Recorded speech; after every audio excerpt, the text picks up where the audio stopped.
कृष्ण द्वारा अर्जुन को दिए हुए गीता के उपदेश के कुछ सुंदर तथ्य। श्री कृष्ण जी दशम अध्याय के श्लोक नंबर 29 में कहते हैं, नागों में मैं अनंत अर्थात शेषनाग हूँ। इस पृथ्वी से 30,000 योजन की दूरी पर परमात्मा की वैष्णवी शक्ति है, जिसके सिर पर यह पृथ्वी सरसों के दाने की तरह भार रही टिकी है। उस युग में योजन का पैमाना चाहे जो रहा हो, फिर भी यह पर्याप्त दूर है। वैज्ञानिकों ने जिसे ईश्वर माना है, ग्रह उपग्रह सभी उसी शक्ति के आधार पर टिके हैं। उस शून्य में ग्रहों का कोई भार भी नहीं है। वह शक्ति सर्प की कुंडली की तरह सभी ग्रहों को लपेटे है। यही है वह अनंत जिससे पृथ्वी धारण की जाती है। श्री कृष्ण कहते हैं, ऐसी ईश्वरीय शक्ति मैं हूँ। जलचरों में उनका अधिपति वरुण हूँ तथा पितरों में मैं अर्यमा हूँ। अहिंसा, सत्य, अस्तेय, ब्रह्मचर्य और अपरिग्रह 5 यम हैं। इनके पालन में आने वाले विकारों को काटना अरहा है। विकारों के शमन से पितृ अर्थात भूत संस्कार तृप्त होते हैं, निवृत्ति प्रदान कर देते हैं। शासन करने वालों में मैं यमराज हूँ अर्थात उपर्युक्त यमों का नियामक हूँ। श्लोक नंबर 30 में बताते हैं, मैं दैत्यों में प्रहलाद हूँ। प्रेम ही प्रहलाद है। आसुरी संपद में रहते हुए ईश्वर के लिए आकर्षण विकलता आरंभ होती है, जिससे परम प्रभु का दिग्दर्शन होता है।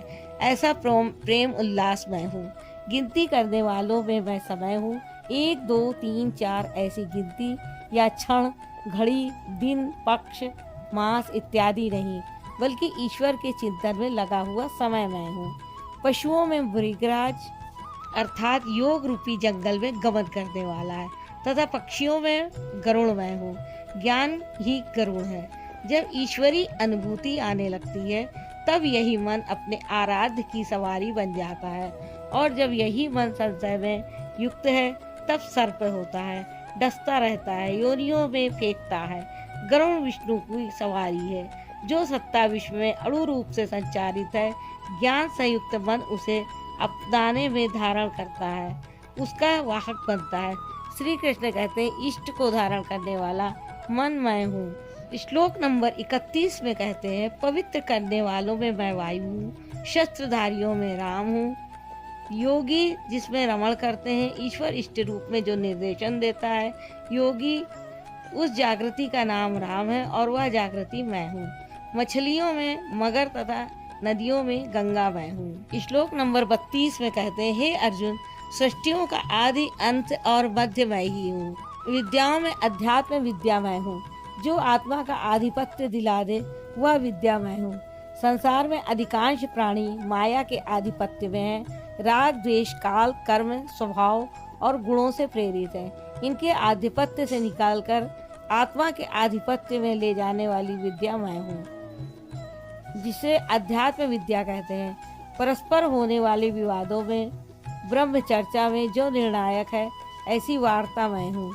शेष निर्णय तो अनिर्णित होते हैं। श्लोक नंबर 33 में कहते हैं, मैं अक्षरों में अकार, ओंकार तथा समासों में द्वंद्व नामक समास। साधना की उन्नत अवस्था में मन सिमटते सिमटते केवल साधक और इष्ट आमने सामने रह जाते हैं। शेष कोई संकल्प नहीं रह जाता।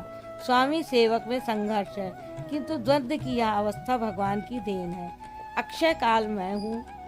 काल सदैव परिवर्तनशील है, किंतु वह समय जो अक्षय, अजर, अमर परमात्मा में प्रवेश दिलाता है, वह अवस्था मैं हूँ। विराट स्वरूप अर्थात सर्वत्र व्याप्त, सबको धारण पोषण करने वाला भी मैं ही हूँ। श्लोक नंबर 34 में श्री कृष्ण जी ने कहा है, मैं सबका नाश करने वाला मृत्यु और आगे होने वालों की उत्पत्ति का कारण हूँ। स्त्रियों में मैं यश, शक्ति, वाक्पटुता, स्मृति, मेधा अर्थात बुद्धि, धैर्य और क्षमा हूँ।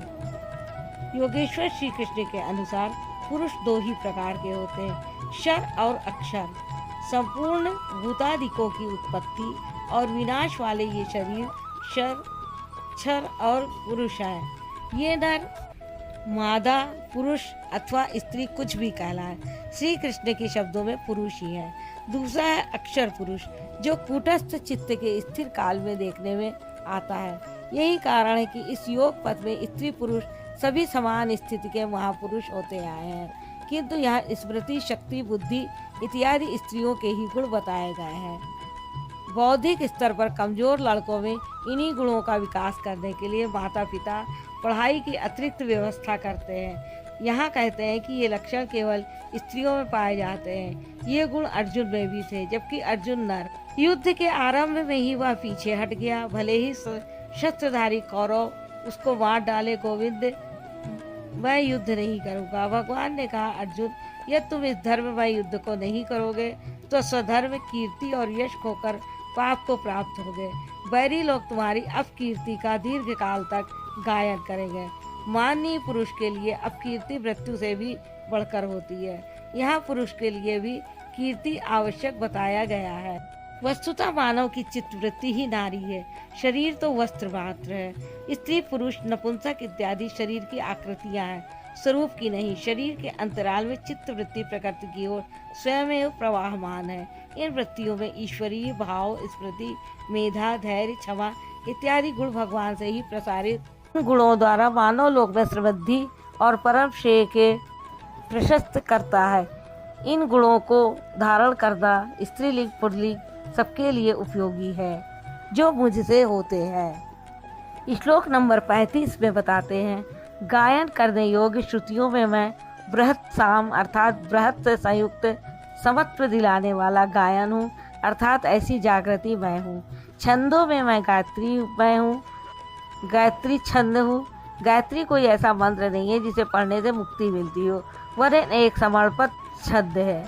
साधक अपनी बुद्धि से यथार्थ निर्णय नहीं ले पाता कि वह कब सही है और कब गलत। उसकी यह समर्पित प्रार्थना मैं हूँ, जिससे निश्चित कल्याण है, क्योंकि वह मेरे आश्रित हुआ है। मासों में मार्गशीर्ष मैं हूँ। जब पापों का हनन होने लगता है, उस समय साधना पथ का शीर्ष स्तर चलने लगता है। मैं भली प्रकार निवास करता हूँ, और जिसमें सदैव बहार हो, ऐसी ऋतु, हृदय की ऐसी अवस्था भी मैं ही हूँ। श्लोक नंबर 36 में योगेश्वर श्री कृष्ण ने कहा है, तेजस्वी पुरुषों का तेज मैं हूँ, जुए में छल करने वालों का छल मैं हूँ। यह प्रकृति ही एक जुआ है, यही ठगनी है। इस प्रकृति के द्वंद्व से निकलने के लिए दिखावा छोड़कर छिपाव के साथ गुप्त रूप से भजन करना ही छल है।